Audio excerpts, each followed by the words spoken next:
Foi. Então, repetindo o tema da nossa mensagem, o mundo quer justiça e você. O nosso textual está em Romanos, capítulo 1, versículos 16 e 17. Romanos 1, 16 e 17. Diz assim a palavra do Senhor: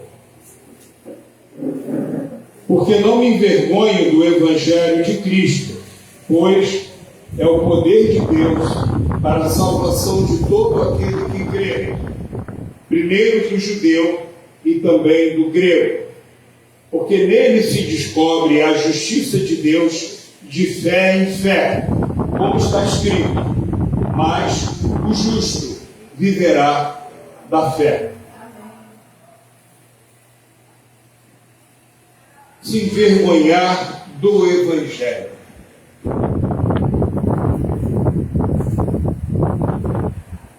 Será que vocês conhecem alguém que se envergonhe do Evangelho ou que já mostrou ter essa vergonha? Ou às vezes, nós mesmos, em algum momento da nossa vida, diante de uma determinada circunstância, diante de um grupo de pessoas, será que nós já nos sentimos envergonhados pelo fato de nós seguirmos a Jesus, de ter Jesus como nosso Senhor, como nosso Salvador? O apóstolo Paulo, ele escreve dizendo: eu não me envergonho do Evangelho de Cristo. Aleluia. Por quê? Pois é o poder de Deus para a salvação de todo aquele que crê. Muito bem. O tema da nossa mensagem é: o mundo quer justiça. E você também quer justiça? E por que isso? Porque no versículo 17, Paulo diz: porque nele se descobre a justiça de Deus de fé em fé. Como está escrito: o justo viverá da fé. Justiça de Deus, ela é igual à justiça do mundo? Não. A justiça do mundo, como é que pode o mundo falar em justiça, dizer que quer justiça, se o próprio mundo, ele jaz no maligno? O mundo já está no maligno. O mundo é uma verdadeira sopa de confusão mental. É isso que o mundo é.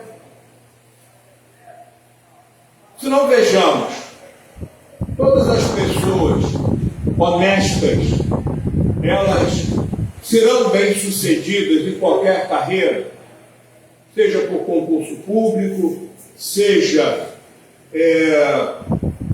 na iniciativa privada. Será que é assim? Ou será que existem grupos, existem as chamadas, antigamente, de patotas? Então quem está naquele grupo, independentemente de ser competente ou não, de ser um bom profissional ou não, mas por estar naquele grupo, às vezes por conchavo político, às vezes por outra motivação, aquele grupo, eles prosperam. As pessoas daquele grupo prosperam, são promovidas, vão subindo ali a carreira, pelos diversos cargos, enquanto que muitas vezes a pessoa dedicada, ela não tem a mesma sorte. Por quê? Porque ela não faz parte desse grupo. Ela não se sujeita a determinadas ações ou atitudes que denotam corrupção, que denotam mau caráter. Então, a gente sabe que muitos, inclusive alguns crentes, têm vergonha do Evangelho de Cristo. Mas nós não podemos ter jamais. A incoerência do mundo é exatamente isso, porque o mundo quer justiça, porém ele jaz no maligno, ele é controlado, ele é dominado pelo maligno, como instrumento do maligno, pode querer ou fazer justiça? Como é que o mundo ele vai falar em justiça? As campanhas do mundo: salvem as baleias, salvem os koalas, o mico-leão dourado. Mas e as pessoas? Muito se fala em desigualdade social. O que tem sido feito de verdade para isso? Nada. Absolutamente nada. E nós sabemos, e isso aqui não é uma tribuna política, porque o nosso reino, que nós pregamos aqui na igreja, é o reino de Deus, é o reino de Jesus Cristo. Então, nós não temos conchavo político com ninguém. Agora, o que nós percebemos? O que nós percebemos é exatamente essa incoerência do mundo. Se fala em desigualdade social, não se faz nada. Se fala em racismo e não se faz nada.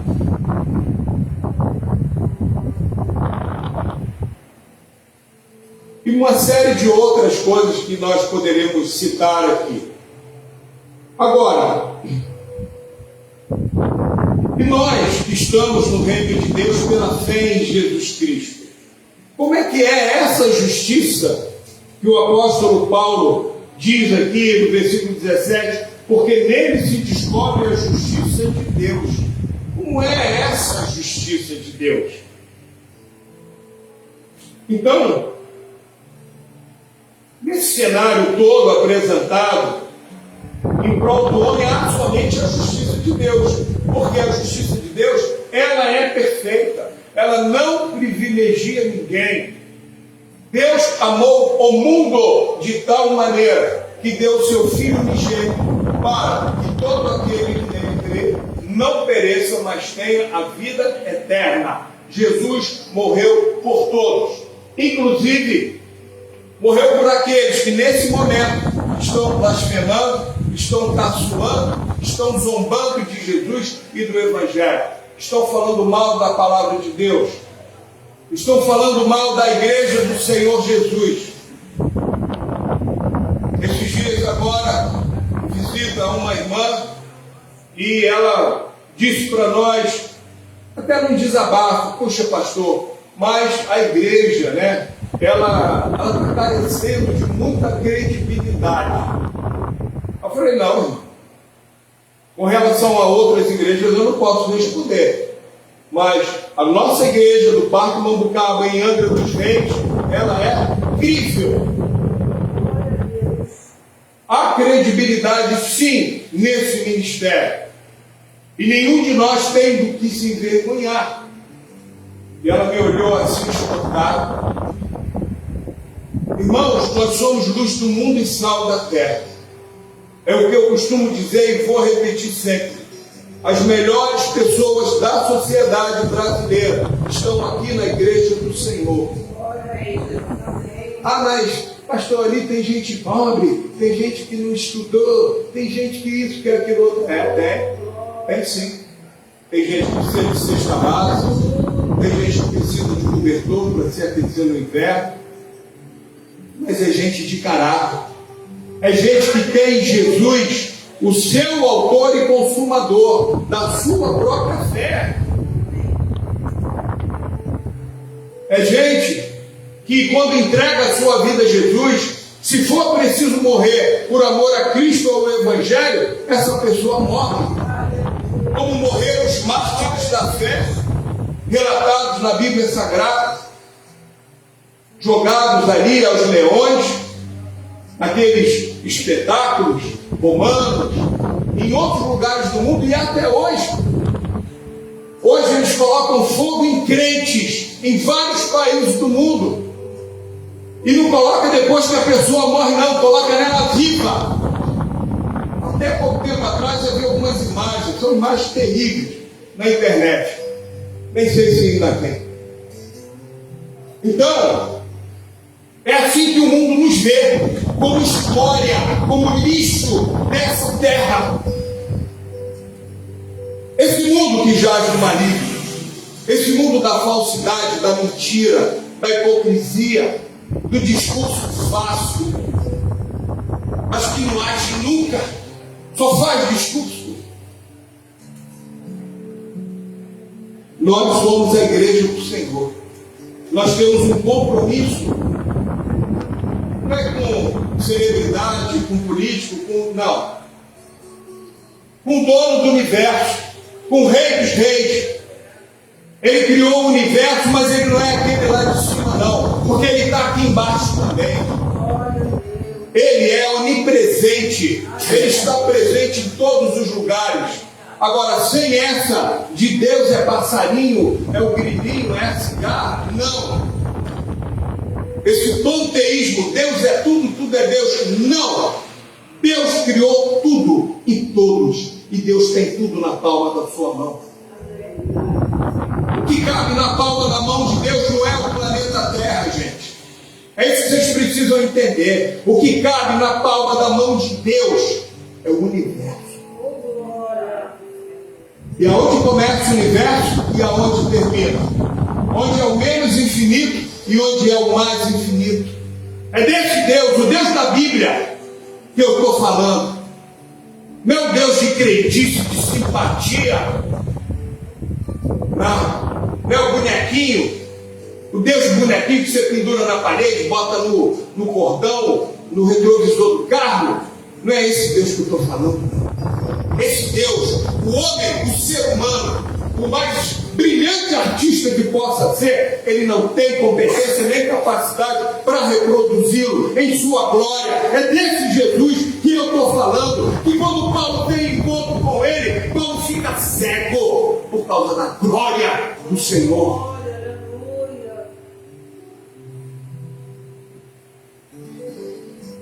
Todo mundo quer se empoderar, né? Ninguém quer se apequenar. Mas quando se fala de Jesus e do seu Evangelho, o Evangelho de Jesus Cristo, esse Evangelho é apequenado, ele é desprezado por muitos, inclusive dentro da igreja. Pessoas que não se sujeitam à autoridade pastoral, porque se acham muito acima.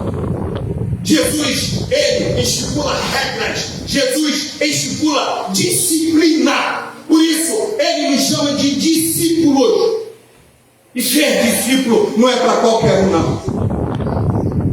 A palavra de Deus diz: os covardes, os medrosos ficarão de fora. De fora do quê? Do reino de Deus. Tem muita gente aí que é muito macho para muita coisa. Pedreira para muita coisa, mas quando se fala da fé em Jesus Cristo, eles não querem. Por quê? Porque é um grande apego ao pecado. Estão apegados ao pecado. Agora, a Bíblia diz: o pecado não terá domínio sobre vós. Essa é a grande diferença da igreja do Senhor. Nós, como igreja, não cedemos ao pecado, porque as portas do inferno não prevalecerão e nem prevalecem contra a igreja de Jesus Cristo. Está com medo de quê, minha irmã? Vamos marchar, vamos para frente. Eu quero convidar a igreja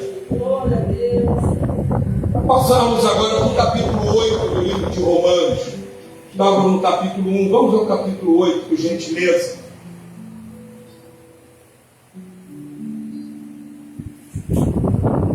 E agora nós vamos fazer igual o boizinho, igual a vaquinha. Nós vamos ler o capítulo 8, 17 versículos, do 1 ao 17, e nós vamos mastigar, e depois nós vamos ruminar, nós vamos nos deliciar, saborear, entender o que é essa justiça de Deus, e como a justiça de Deus, ela é preciosa, porque é tempo do Senhor passar em revista o seu exército. É tempo de separar, como já foi dito durante a semana, os bodes das ovelhas. E nós somos ovelhas. E o perfil da ovelha, a diferença básica: a ovelha obedece à palavra de Deus, o bode não obedece. Às vezes até conhece, mas não quer obedecer. Então, Romanos capítulo 8, a partir do versículo 1. Abriram, acharam, vamos acompanhando devagarinho, amém? Diz assim, versículo 1, capítulo 8. Portanto, agora, nenhuma condenação há para os que estão em Cristo Jesus. Nenhuma condenação há para os que estão em Cristo Jesus. Na tradução revista e corrigida diz que não andam segundo a carne, mas segundo o Espírito. Nenhuma condenação. Então não há condenação. Isso quer dizer o quê, irmãos? Segurança. A segurança do salvo. Nós não queremos ter segurança quando andamos na rua. Quando você compra um carro, você vê se o freio funciona, se o carro tem airbag, você quer segurança? Pois é. Nós, cristãos, precisamos de segurança espiritual. E a palavra de Deus, aqui no capítulo 8, ela está nos afiançando, nos garantindo nenhuma condenação há para os que estão em Cristo Jesus. Que não andam segundo a carne, ou seja, segundo o pecado, segundo os desígnios desse mundo tenebroso.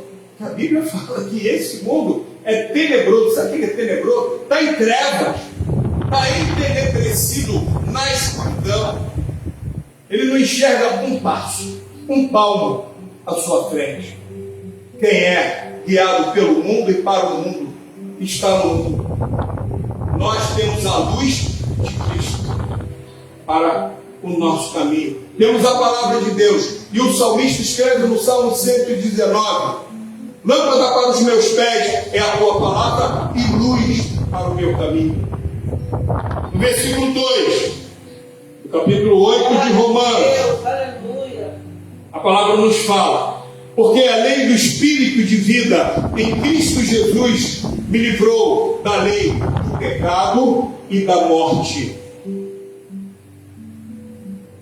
Vida com Cristo. Quando nós temos vida com Jesus, nós estamos livres do pecado e da morte. Por quê, amado?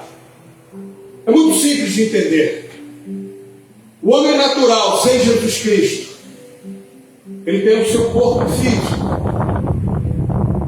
E ali, o seu corpo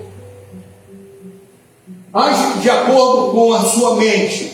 A sua mente está guiada por quê? Ou por quem? Pelo pecado. E o pecado? O que é o pecado? Se a gente fosse traduzir, pecado é desobediência a Deus. Todas as vezes que desobedecemos a palavra de Deus, nós pecamos. Então, o homem natural, o ímpio, que não tem Jesus, ele é assim. Então ele age sempre guiado pelo pecado. E o pecado, que é a desobediência, vai gerar o que na vida desse homem se ele não se converter a Jesus? A morte. A morte espiritual. Então é assim: ser humano, pecado, morte. Para quem está em Cristo, o que acontece? O sangue que Jesus derramou na cruz do Calvário, ele nos purifica de todo o pecado. O sangue de Jesus. Então, quem está em Cristo, quem entregou a sua vida, o seu coração a Jesus, quem reconhece que Jesus é o Filho de Deus, que Deus o ressuscitou dos mortos, e quer seguir e servir a Jesus, a este que passa então a ser chamado cristão, que significa pequeno Cristo. Os cristãos, a igreja primitiva era assim chamada, pequenos Cristos, porque eram pessoas que andavam de maneira parecida com Jesus. Então, a essas pessoas, Deus dá o Espírito Santo. E o Espírito Santo, ele vai nos guiar em toda a verdade. E aonde está a verdade? Na palavra de Deus, na Bíblia Sagrada. E Jesus diz: eu sou o caminho, a verdade e a vida. Por quê? Porque quem recebe o Espírito Santo é regenerado. Não é só o bandido que larga o crime, não.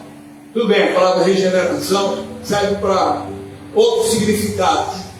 Mas, em termos teológicos, regenerado significa que nasceu de novo. Em quem? Em Jesus Cristo. Está claro, irmãos? Irmãs amadas. Então, isso que acontece. Homem natural, pecado, morte espiritual. Cristão, salvo em Jesus Cristo pela fé, não é pelas obras, diz a Bíblia, para que ninguém se glorie. Efésios 2:8. Então, cristão, Espírito Santo, vida. Vida em abundância, por quê? Porque não só nessa terra, mas na eternidade. Por isso que Jesus fala em vida com abundância. A vida do crente não acaba. Vai reencarnar? Não? Ei, que isso? Hebreus 9:27. Ao homem está ordenado morrer uma só vez, vindo após isso o juízo. Não existe reencarnação. Só na cabeça de quem quer crescer. Aí o problema de quem quer ter. Nós somos livres, fazemos a escolha que nós quisermos. Ninguém é obrigado a seguir a Cristo, a andar conforme a Bíblia. Ninguém. Agora, se for andar, anda direitinho, tá? Não fica pulando página. Ah, esse capítulo aqui, pastor, não quero, não, muito pesado para mim. Ah, esse aqui é mais tranquilo. Não existe isso. Queridas, Deus não negocia fé. Fé é inegociável.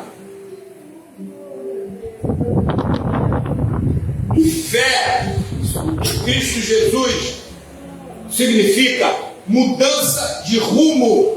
Por isso o nome é conversão. Quando eu estava no exército, algumas vezes nós ministrávamos aos militares a ordem unida. O que é a ordem unida? É um grupamento unido de homens. Eles começam a marchar.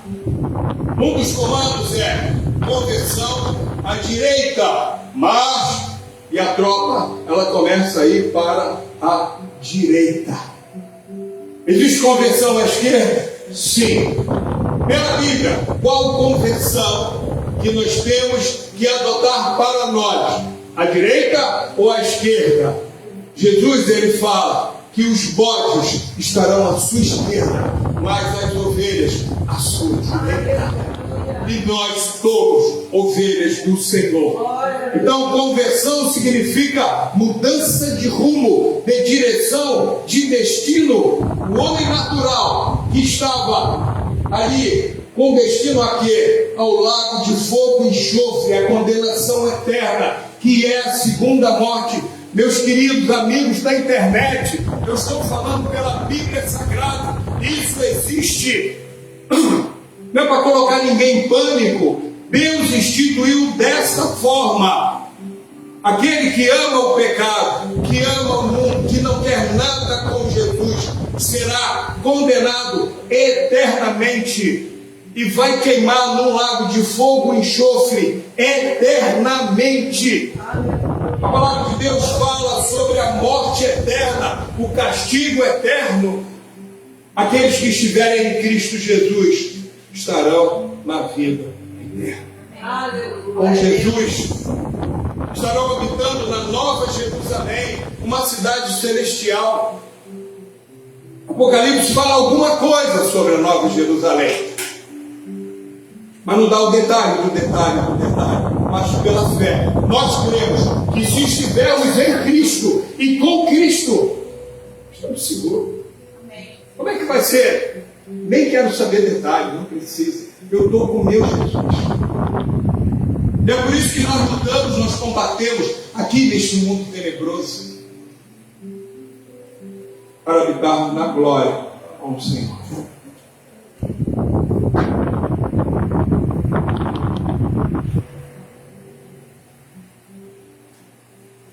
O versículo 3, ele fala assim, porque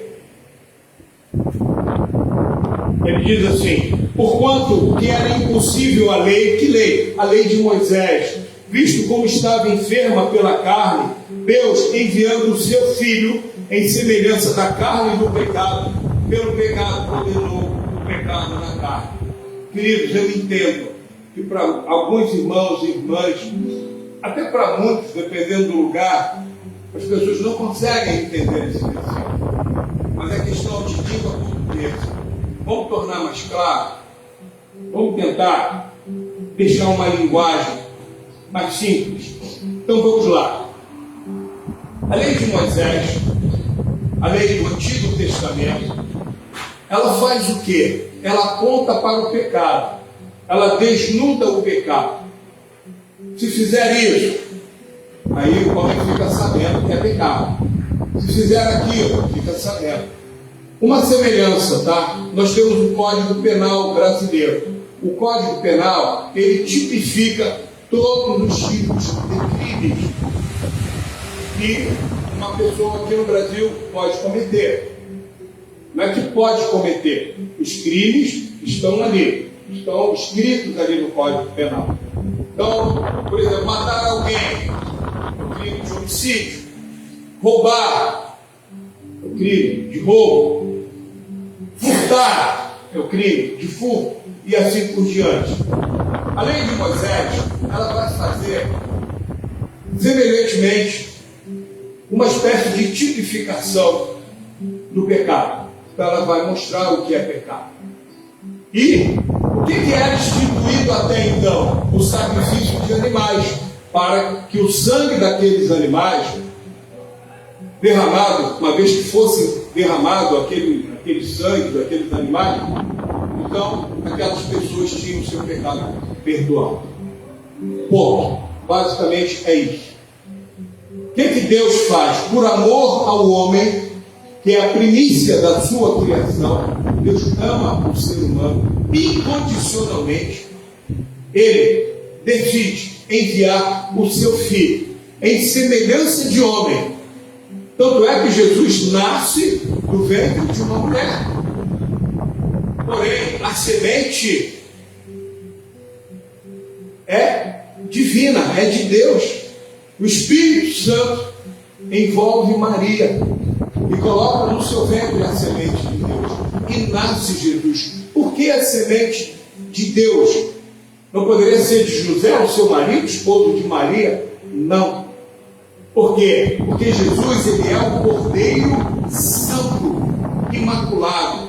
Jesus não tem pecado, nunca teve, nunca vai ter. Já tentaram até fazer filmes aí, abomináveis, não vou nem citar o nome aqui para não despertar a curiosidade. Mas Jesus, sem pecado, Cordeiro Santo, imaculado, na forma humana. Por isso, o texto está dizendo aqui, em semelhança da carne do pecado. Jesus era semelhante a um homem normal, um homem pecador normal como nós. Só que Jesus não tinha pecado. E aí o que acontece? Deus, ele vai permitir que Jesus seja morto e tenha o seu sangue derramado na cruz do Calvário. Só que, a partir do sacrifício de Jesus, gente, não foi mais preciso sacrificar animal algum. Porque o sacrifício do Senhor, o sangue de Jesus, ele é suficiente. Por isso que nós dizemos teologicamente que Jesus, ele é o nosso suficiente Salvador. Ele é Senhor e suficiente, porque a gente não precisa de um santo, de uma entidade, de um espírito evoluído. Além de Jesus, não precisamos de nada disso. O Cordeiro Santo e Imaculado. E o que acontece? Olha a justiça de Deus, e vai ficar bem claro e bem fácil de entender. Jesus morreu na cruz, né? Pois é. Derramou sangue, ok. Porém, ao terceiro dia, o Espírito Santo, ele vai fazer o quê? Ele vai ressuscitar Jesus. Jesus revive.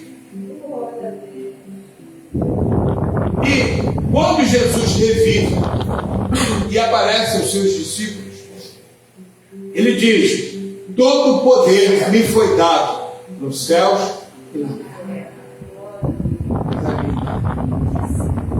Não precisa de mais nada. Eu vou rezar para a oração que não sei quem. Não precisa. Todo o poder foi dado a ele, Jesus. Essa ressurreição de Jesus, agora vem a justiça de Deus para nós, crentes, cristãos, para nós, igreja do Senhor Jesus. Assim como o Espírito Santo, ele ressuscitou Jesus ao terceiro dia após a sua morte. Esse mesmo Espírito Santo, o nosso corpo, que estava manchado pelo pecado, condenado à morte espiritual, à morte eterna, quando nós cremos pela fé, nós só precisamos de fé, mais nada. Vou fazer uma penitência, vou andar aqui até o final dessa rua de joelho, depois não precisa nada disso. Basta crer de todo o teu coração. Então, quando nós cremos em Jesus, como nosso Senhor Salvador, como Filho de Deus, como Deus verdadeiro, o Espírito Santo, que ressuscitou Jesus, ele vem habitar em nós, porque a Bíblia nos diz que o nosso corpo, o corpo de todos os homens, de toda a humanidade, de todos os países, em todos os tempos e eras, o corpo, ele é templo do Espírito Santo. Mas pastor, os homens botam tanto Espírito ali dentro. Bota, infelizmente. Mas também é bom, né, pastor? Porque uns pelo menos de unidade, tem espírito evoluído, tem uns espíritos que são assim, né, mais ali e tal, devagar. Não existe isso, irmãos. Prestem atenção. Só há um espírito da parte de Deus que abençoa o homem. Não existe espírito evoluído nem involuído. É tudo demônio. As pessoas que se abrem para a mediunidade, e eu falo aqui com todo respeito aos espíritas, qualquer crença, não estou desfazendo de ninguém, eu estou ensinando Bíblia Sagrada. Quando a pessoa abre o seu corpo para receber a tal da mediunidade, demônios de todas as espécies, de diversas caixas, vêm e entram no corpo daquela pessoa. Alguns, até na macumba, chamam de cavalo. Ela passa a ser um cavalo, porque aquele demônio vai montar naquela pessoa e vai oprimir, vai possuir, vai guiar, igual um cavalo. Vai botar uma rédea no pescoço. Isso acontece com homens e mulheres letrados. Não é cultura, irmãos. Não é escolaridade. Pode ter mestrado, doutorado, pós-doutorado. É fé. Jesus é simples. A Bíblia diz: o justo viverá pela fé. E sem fé é impossível agradar a Deus, porque você só se conecta com Deus, não é com a internet, é mediante a fé. Então, Deus quer sim que todo homem, que toda mulher abra o seu coração para Jesus. O vazio que existe no coração de cada homem só pode ser preenchido por Jesus Cristo. E quando o homem, a mulher, coloca a sua fé em Cristo, o Espírito Santo vem habitar nele.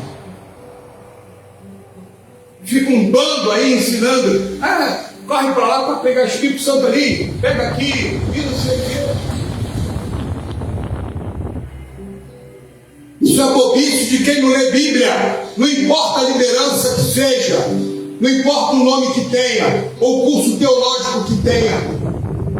Não é assim que funciona na fé verdadeira. Então, mediante a sua fé em Jesus, o Espírito Santo vem habitar em você. E você vai fazer o quê? Você vai nascer de novo. É o que Jesus ensina para Nicodemos. Necessário vos é nascer de novo. Isso chama-se regeneração. Você nasce de novo. É agora, pelo poder de Deus, pelo poder do Espírito Santo. Por isso o apóstolo João escreve que quem é de Jesus não vive pecando.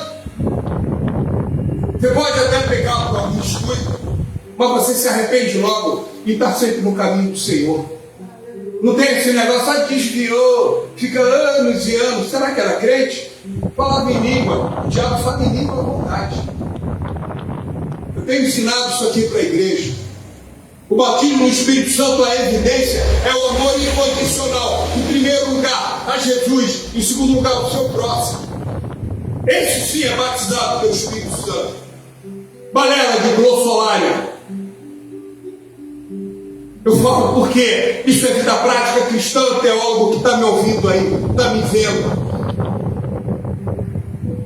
Cansei de ver um monte de gente falando língua estranha, capaço de político, ministros do Evangelho, se quedaram à política, lambem peste de falsas autoridades, porque a autoridade eleita por votinho é muito fácil. Eu quero ver uma autoridade que ela preza desde a sua infância por uma vida reta, digna, honesta. E não é o que a gente vê, pelo menos no Brasil.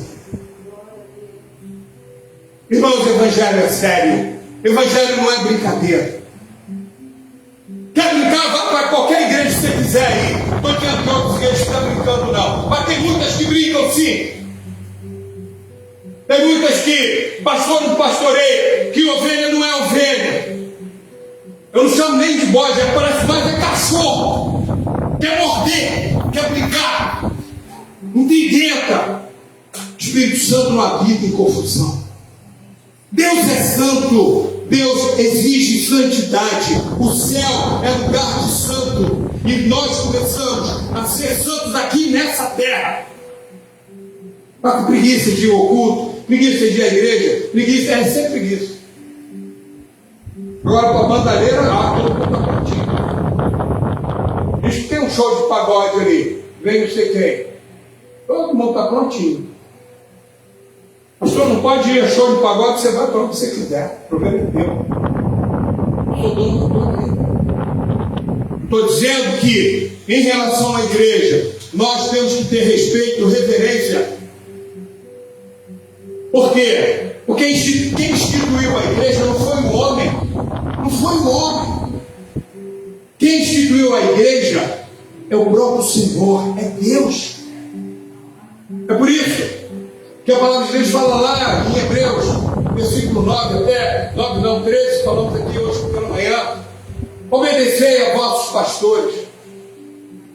Para mim, nenhum pastor presta. Aqui. Eu quero ver você na Amazônia, morando numa palafita, numa vila de 5, 6 casas, no meio da floresta. Você só tem uma igreja. Escolhe igreja lá. Escolhe pastor lá. Vai lá, conversa com o Pati, com a capivara, com o bico leão dourado, sei lá com o quê, com a onça pintada. A realidade das cidades grandes, irmãos, não é a realidade do Brasil, não, tá? Não é a realidade do Brasil, não. É muito fácil criticar o nome de Deus, uma mulher de Deus. É muito fácil. Agora, pode criticar. Se for um homem de Deus errado, uma mulher de Deus errada, problema. Agora, se for gente séria, cuidado, tá? Não é ameaça, não. Quer arrumar uma encrenca? Arruma, então. O pessoal gosta de chamar de treta, né? Arruma treta com crente fiel. Não precisa ser pastor, nem presbítero, nem obreiro, não. Crente fiel. Crente fiel. Arruma confusão com ele. Você vai sentir o peso da mão de Deus, não demora muito. Porque Deus é justo. E Deus, Ele vela pelos seus, pelas suas ovelhas. É bem verdade que nesse mundo nós vamos ter aflição, nós vamos ter provação, faz parte. Faz parte, está no plano de matérias, plano de disciplina de quem quer chegar no céu. Ah, pastor, lá na igreja prega diferente. É, por isso que tem um monte de crente frustrado. É o evangelho da bonança, né? É tudo de bom, declare, receba, e etc, etc. Vai declarando. Quero ver quando você estiver diante de Jesus, o que você vai declarar? Quando Jesus falar para você assim, ó, me mostra as tuas mãos. O que você fez com o meu evangelho, com o meu tesouro, com os talentos que eu te dei, o que você fez?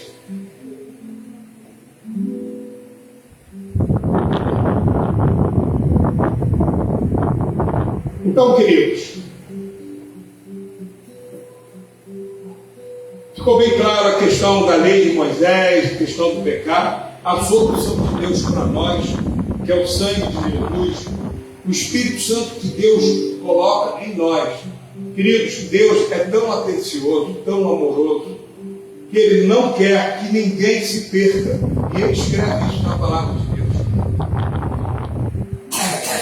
Por isso Ele coloca o Espírito Santo, o Espírito dele. A palavra de Deus, ela fala que o Espírito Santo é o penhor da nossa salvação. O que é penhor? É garantia. É garantia que você vai chegar no céu. Tá? E outra coisa, para com essa crença imbecil de perda de salvação. Ou nós somos de Jesus ou não somos. Por quê? É isso que o diabo mais quer. É o crente com a mente insegura. Qualquer probleminha que há, qualquer pecado que cometa, ai, perdi minha salvação, já era, não já era não. Se arrepende. E continua sempre no trilho. Por quê? Porque o Evangelho não é uma trilha, é um trilho. É um trem. O trem, se sai do trilho, ou dos trilhos, ele tomba. Nós temos trilho a seguir. E o trilho está aqui na palavra de Deus. Tá?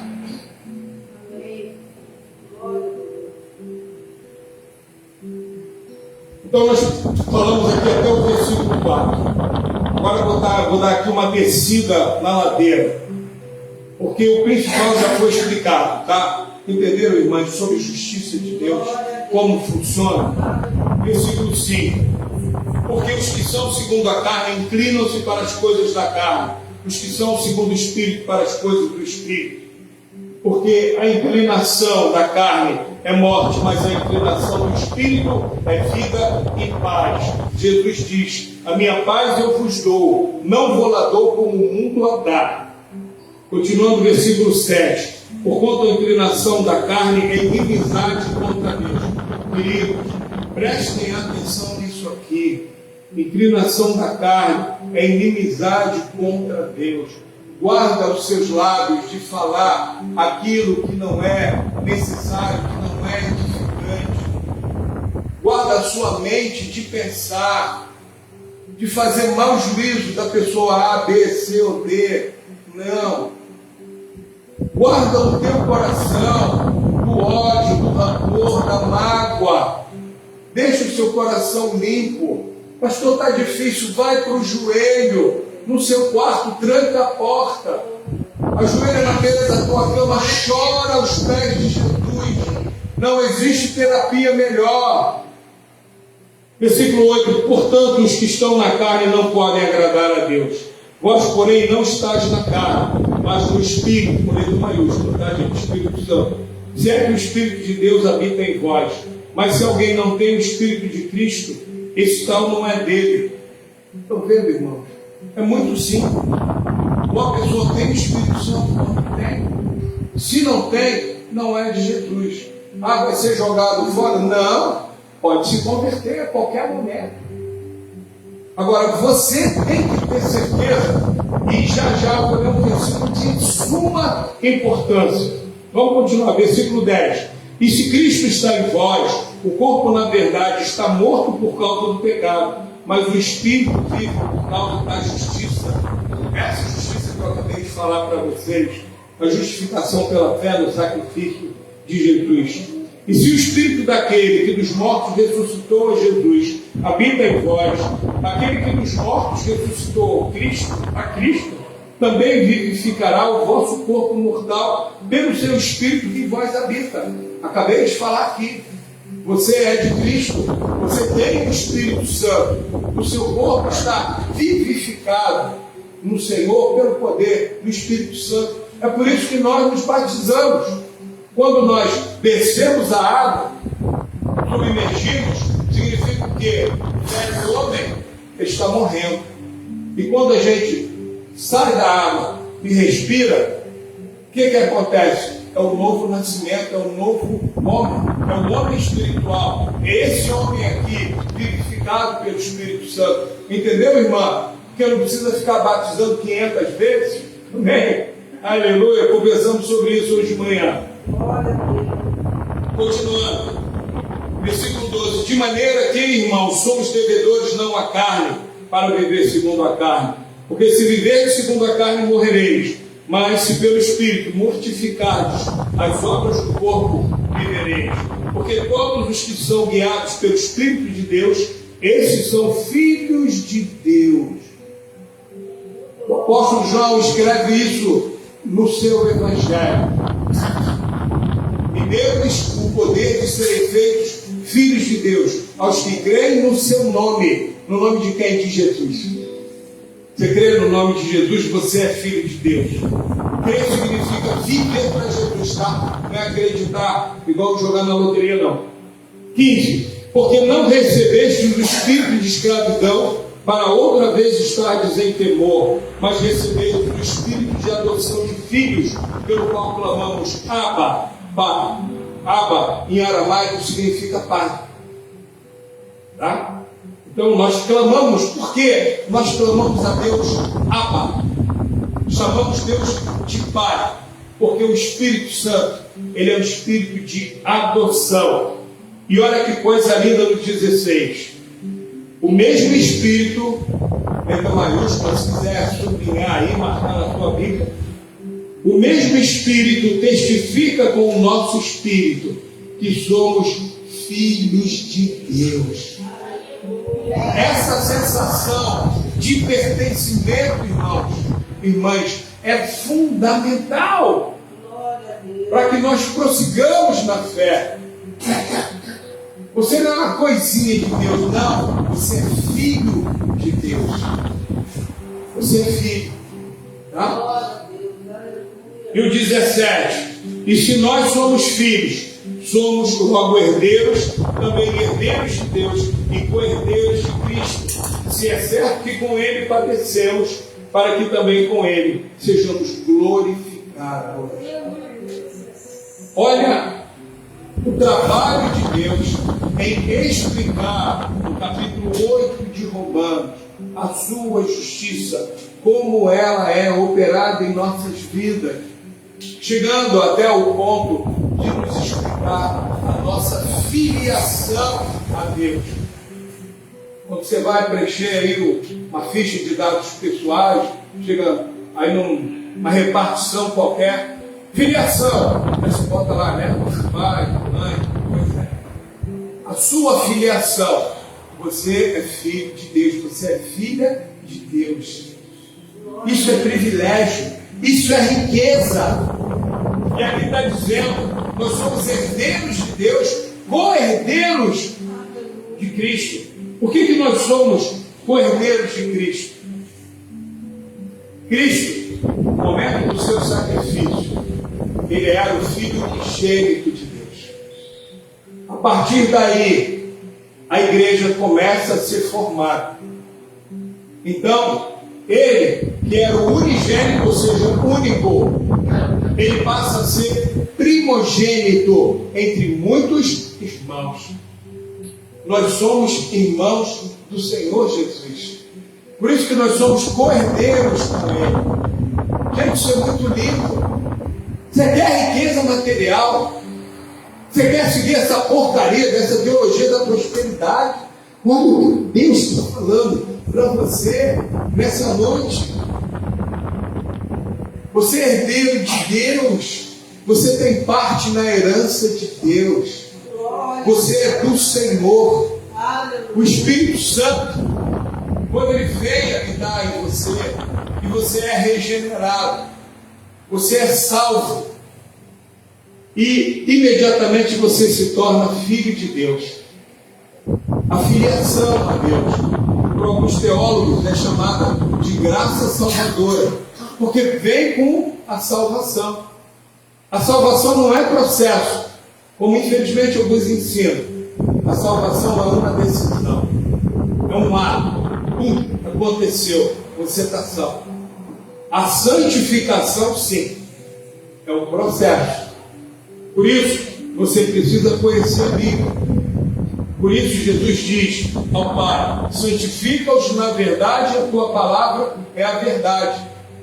A santificação. Enquanto estivermos nessa terra, nós vamos prosseguir sempre melhorando, aperfeiçoando a nossa santificação no Senhor. Coisa mais linda. Que coisa maravilhosa. E temos que ter cuidado, porque isso aqui que foi falado hoje é a essência do Evangelho. A cura divina é importante, sim. Os dons espirituais todos de fundamental importância para a igreja. Porém, a cura divina, ela não é tudo. Não adianta uma pessoa ser curada por Deus e ir para o inferno.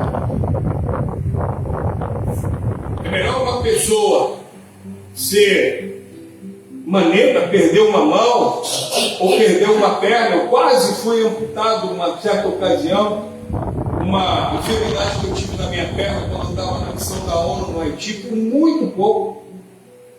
Mas o que eu quero dizer não é que é bom a gente ficar perdendo mão, perna, nada disso. O que eu estou dizendo é que muito mais importante do que qualquer cura divina é a salvação. É a justificação pela fé. Esse aqui é o nosso grande legado. Entendeu? Direitinho, bem claro. Vamos colocar de pé. Alguém pode dar glória a Deus? Vamos orar, agradecer ao nosso Deus, ao nosso Senhor, por tanta misericórdia, tanto amor.